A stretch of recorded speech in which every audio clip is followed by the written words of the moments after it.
Hai guys, selamat berjumpa kembali dengan saya Romo Robi Ordo Karmel dalam Renungan Harian Katolik. Pernah nggak kalian datang ke pesta perkawinan, pesta ulang tahun, pesta syukuran apapun? Pasti kalian merasa happy, merasa puas, apalagi di pesta itu makan makanan yang enak, yang istimewa.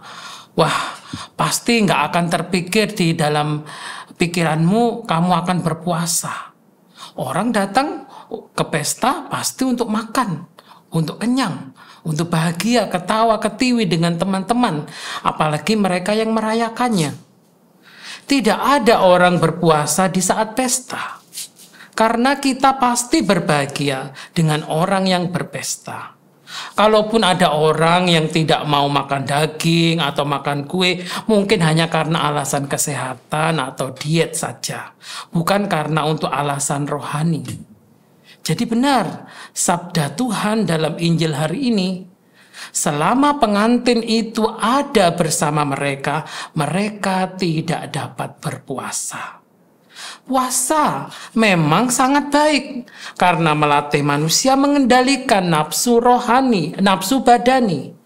Puasa secara rohani berarti ungkapan tobat pribadi atas dosa dan memberikan silih kepada Tuhan atas pelanggaran yang dilakukan sambil berharap akan belas kasih Tuhan.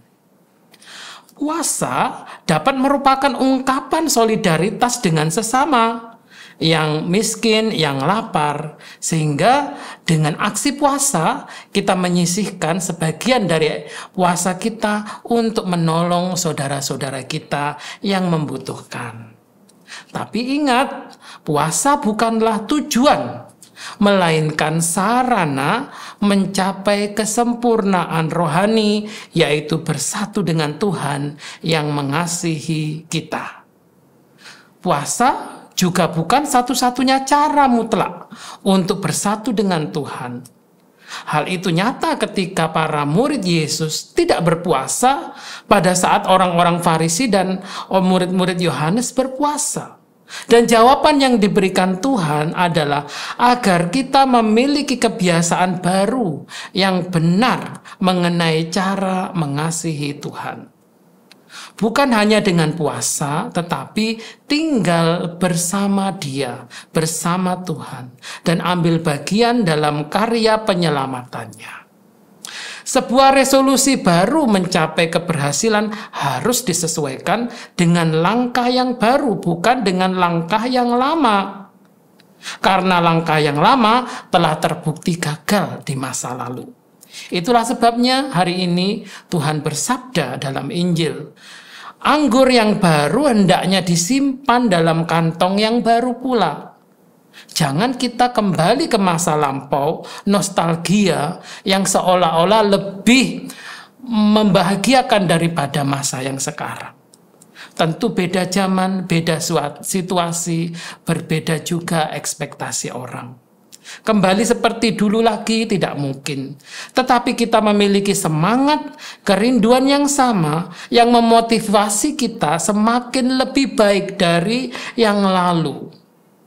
Percayalah, Tuhan menyediakan karunia-karunia baru bagi kita yang memintanya. Dan semuanya itu Tuhan sediakan. Tuhan sediakan hati dan budi yang baru bagi kita. Sebab Tuhan berfirman, aku akan memberimu hati dan budi yang baru. Biarlah semua yang rusak, yang hancur oleh dosa, kita tinggalkan.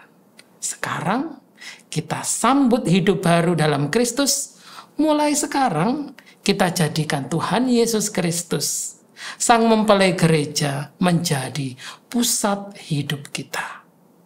Ada waktu kita berpesta merayakan kemuliaannya, tapi ada waktu kita berpuasa ketika Sang Mempelai wafat menderita di kayu salib. Tetaplah setia mengikutinya, baik dalam suka duka, untung malang, sehat maupun sakit, hidup maupun mati, kita tetap milik Tuhan. Tuhan memberkati. Amin.